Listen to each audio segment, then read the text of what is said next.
Now it's time for a fireside discussion.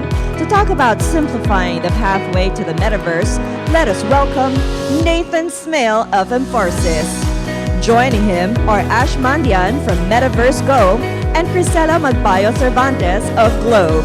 This fireside will talk about how they are working together to simplify the pathway to the metaverse for Filipinos.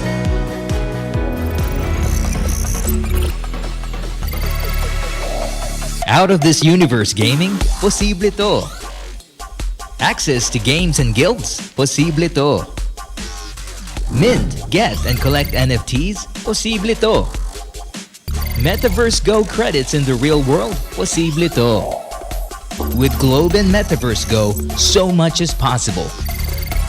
Atin ang Metaverse, atin ang mundo.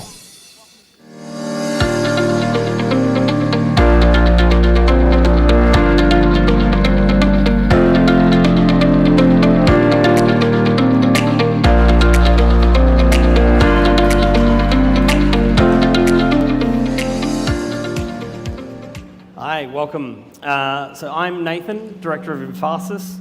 We're an investment advisory firm specializing in Web3 and emerging markets. And I say that as full disclosure. I am an investor in Metaverse Go. So you can expect this to be a fairly fluffy panel. Yeah. I'm not going to be asking too many challenging questions. The flip side of that is I did actually formerly work at Australia's largest telco. So I might be biased in the opposite direction for that one. So I guess for a little bit of context, I came here to the Philippines in 2018. And my first experience was actually signing up for Globe. And I think at that stage, I had to move some crypto through CoinsPH into Gcash, into Globe. So it's great to actually have both of you here today. It's bringing kind of my first experience of Philippine telco and fintech into my love of Metaverse. So I guess to open, we're lucky enough to have Crisela from Globe and Ash from Metaverse Go. And Crisela, I'd like to start with you as someone who works at a telco. If I've got problems with my Globe bill, do I contact you?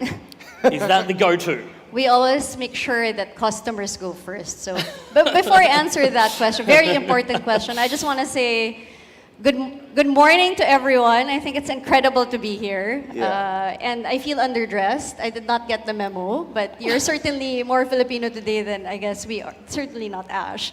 But it's incredible to be with so many people from all parts of the world coming here. So I think a big round of applause to the organizers as well.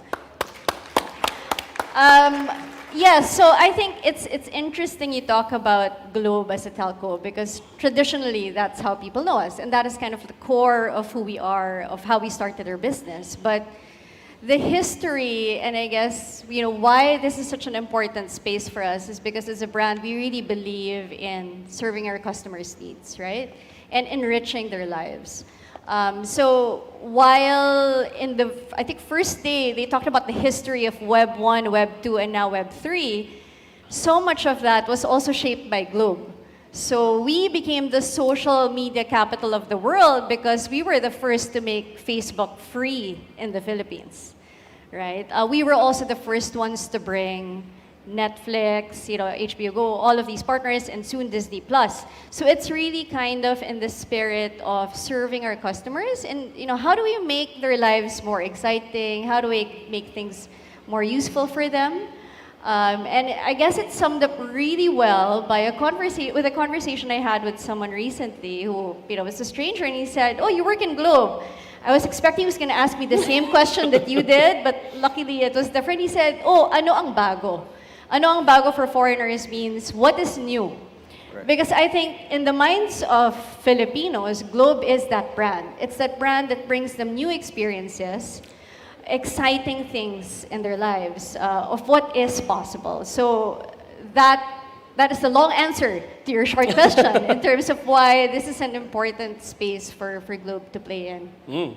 Awesome. And as one of those kind of new areas that we're exploring and kind of bringing to the people. Would you like to give a quick overview on what Metaverse Go is, Ash? Awesome. Yeah, so Metaverse Go is a discovery platform in its essence.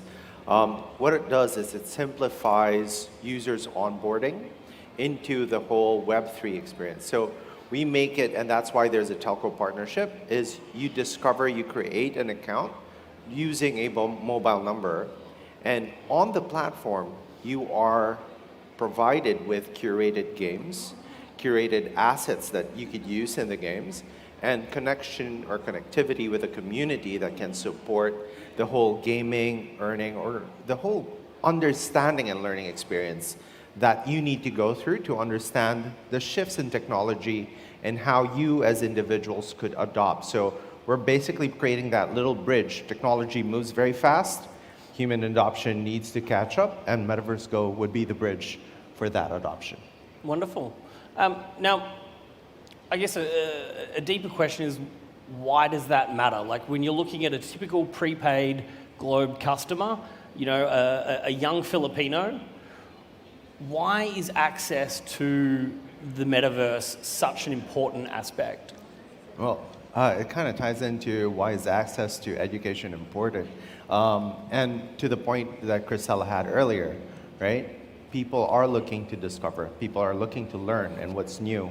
And that's why the partnership actually works, because we're here to actually provide what's new in a environment that sort of safeguards a little bit, in a way that your community helps validate what is good to work into, what is good to learn, and the community helps you learn. So from our standpoint, if I were to look at why it's so important, is the future of the Philippine economy. Like, my level of certainty that Web3 is going to pivot and change the world is probably similar to a lot of the successful Web2 companies back in 1995, where Netscape was the idea of internet, and you have them hanging on through an idea of maybe Y2K happening and people thinking we have to quit this because the world's going to end. And that's similar to how we're feeling nowadays. Every day there's that little threat, little sound, but there's a level of certainty that the future will be reliant on this technology, and we have to enable the community, the Filipinos, and the world to learn. Awesome. Yeah, I honestly didn't think we were going to make it past Y2K. Yeah. I really didn't. Crisela, I wanted to touch on that because it's, you know, there is the aspect of, you know, opening up the metaverse, but you guys have actually also released NFTs through the platform. Can you tell us a little bit about that and what they actually unlock for customers? Yep, that's right. So, like, you know, one of the things that we like about working with partners, especially Metaverse Go, is that it makes it accessible to people, right? So if you're a prepaid subscriber, you instantly get access to 1 gig worth of Metaverse Go, and that means you can sign up to guilds, but you also have access to NFTs. So recently, again, because, you know, our focus is really on our subscribers and our customers, every 917, which is a play on our prefix, we celebrate our customers by rewarding them with experiences. And we felt like this year, how do we make it different and how do we make it more engaging? So we collaborated on making a limited edition NFT of Goody, who is a special character we created, a play on Globe Day, or Goody, Good Day. And that was it was sold out in 24 hours. But what was interesting about it was there was a utility attached to it. And if you got it as a subscriber, you could join our music festival, get exclusive access to some of the booths there, which we thought we would try. And we saw that the uptake was really incredible. In 24 hours, it was gone. So I think those are the things that we try and work on with partners, again, coming from how will this make our subscribers' lives better, right? How do we make it more exciting? How can a music fest be more interesting working with partners like Metaverse Go? And by doing that, they get their first experience of what an NFT is for, what is different about an NFT versus just a regular, whatever, ticket that you might get. Right. Very cool. Yeah. So that's very much focused on the customer side of things, but we've got a lot of builders in the audience. And having come from a telco myself, I really want to know, how did you get this business case through? Like, I can only imagine going into the boardroom going, so guys, NFTs, metaverse, and just a series of blank faces. but you've pushed through. How did you do it? How can we do this? Yeah, I think we're lucky because, as we were talking about earlier, the history of the business or the brand has really been tied to technology, but in meaningful ways, right? So again, our focus, I hate to say this again, but our focus is solving pain points, right? So if we have a solution that solves specific pain points, or there is an opportunity to enrich lives of consumers, we're very supportive. You know, it's obviously, I'm not going to get to the nitty-gritties of how it was presented and all of that, but I guess the intent is aligned, and that is what makes it possible, as what was shown earlier. Obviously, like the putting things together and operationalizing, that's another story, and that's probably what you were referring to as well when you made that comment. And as you know, there's a lot of like testing involved, a lot of integration. So I think for the investors, you should know Ash did put in a lot of hard work. So Thank you. that was like a very subtle way of saying it. I can only imagine how much effort it goes into. I've tried to do zero rating content before and tying into the billing systems. They are not, I think Lorne said in the last one, it's not run fast and break things in this world. Not. How did you go balancing that innovation and structure? So maybe let me take a step back. In terms of the partnership first, right? The selection of the partnership with Globe was essential because of their mantra to be customer first. That changed the way we approach the discussion, right? We looked into, are the customers going to like this? How do we bring this solution? How do we bring gaming to the next level? Once that was aligned, right, then even if it was tough, which was good, and I'll get to why that was good actually, the feedback that they could provide as we were conceptualizing how to get this to the market, how to resonate with the consumers, they had years of experience communicating with gamers through mobile data. So building out that offer was already something that they helped build out. So at that stage, finalizing that concept, it was collaborative. So by the time we were pitching it internally, it had their internal speak already baked into the plan. The next thing is, because they're a very large established business, it was, to your point, it's not move fast, break things. It was move fast, make sure you have the brakes necessary in case you need to. So from an automotive metaphor, a lot of the things around Web3 and why we're seeing crashes, basically, is there's a lot of speed necessary. And as you enlarge or improve the engine, and I'll use the metaphor again, I think the change that blockchain brings is a change in the whole engine of the whole system. But you have to work with businesses that have been around, who know the risk involved, and demand that you have the security necessary to make it road safe. So from that metaphor, getting that all done probably made us a little slower than some of the Web3 projects, but makes us a lot more sturdier as a solution offered to the market. And that's why I think it was perfect, in spite of the background checks, the system checks. At the end of the day, we are a lot more confident as we start interacting with the customer base. Look, I'm all for a little bit of extra due diligence in our industry at the moment.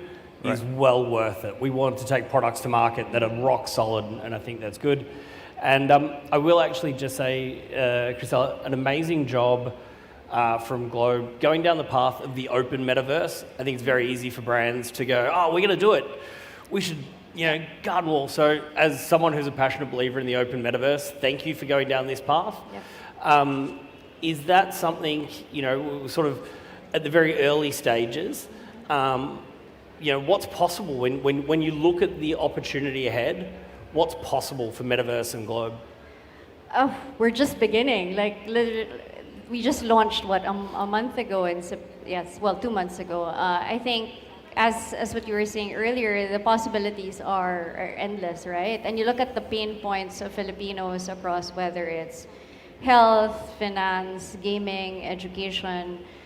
Web3 as a technology, I think that's where the opportunity is, right? So there are so many use cases that we can explore with partners like Metaverse Go, and I think that's the challenge that we have now is making sure we're not thinking of the technology per se, but really thinking about like what are the real use cases for consumers, and also not fixating too much on one use case, right? And obviously there are very obvious like crypto as a use case, virtual worlds as a use case, but it's a much wider spectrum, and I think we're just beginning to see the different applications.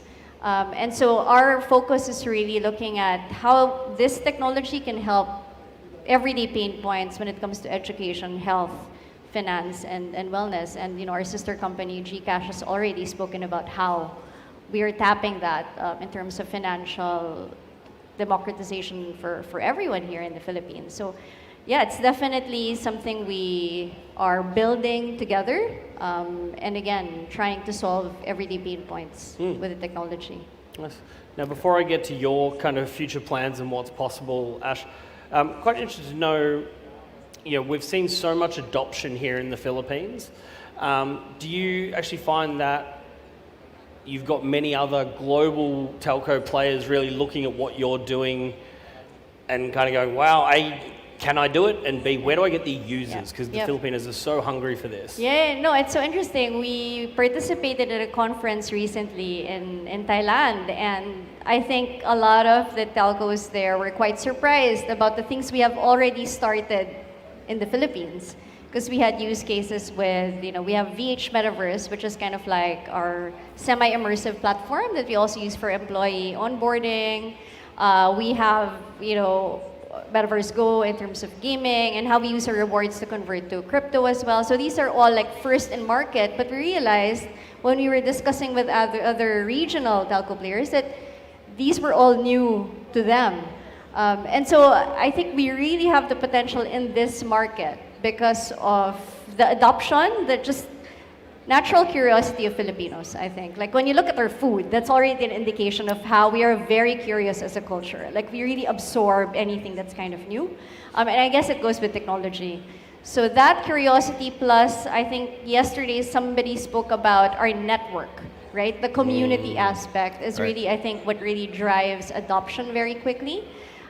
So we're happy to see that a lot of the firsts we're doing in this market is actually being looked upon by other telcos as well in the region in terms of applications. Awesome. It's so good to see the Philippines really being a global focus, which is a lot of what we're here to celebrate this week. But as a global focus, Ash, what's next for Metaverse Go? We taking over the globe? No pun intended. Taking over the world? Is it more features? Where do you see the evolution? So I think the first part is proof of concept and traction here in the Philippines. We're starting to get that. And the idea there, and as maybe Crisela mentioned earlier, other markets look to globe. So from a telco standpoint, even in previous roles that I had, right, working with Meta before, I'm now at Metaverse Go, they partnered with Globe to test the free Facebook program before it got replicated in other markets. So other telcos looked to the innovation, the proof case, and they're a nice second follower. We would love to explore that, but having a case study with Globe, having ideated it and kind of tested it to the point of polishing it out with a Filipino community base, which is highly engaged in terms of communication, highly engaged in terms of gaming, gives us that sense of it's road tested. When we bring it to your market, it's already good for mass adoption, and that makes it easier for other telcos to just say, okay, let's replicate what Globe does. And still, Globe's been a leader and a very fast mover in the telco industry globally. Definitely. Now, we've only got a couple minutes left. If I'm out there, how do I get involved? What's the first step to getting into Metaverse Go? Well, visit the app, of course. Sign up. Step one is get a Globe SIM card. There you go. Thank you. Get a Globe SIM card if you're not on one. Then once you sign up, you have access to One, discovering our platform is zero rated by Globe. That means in the Philippines, where we're micro gig economies and we're managing data access from a day-to-day basis, accessing Metaverse Go is free. The next thing is the games on Metaverse Go. If you have a Globe SIM card, also run for free with the gig or 1 gig allotment by Globe. So that makes you have the capability to select which games you'd like to try out. It gives you the capability to apply for a scholarship or a rental of an asset to play with. So test it out. We're constantly improving on the app. Sign up today, and then if you can, once you have your Globe SIM card, also get a Globe NFT because they're connecting that to a rewards platform. There's a lot that we're doing that's kind of bridging both collective art, gaming, and loyalty. Awesome. Ash, Crisela, thank you so much for joining us, and thank you for really opening the metaverse up to more and more Filipinos. Thank you, Awesome. Nathan. Thank you. Thank you. Thank you so much, Nathan, Ash, and Crisela of Globe.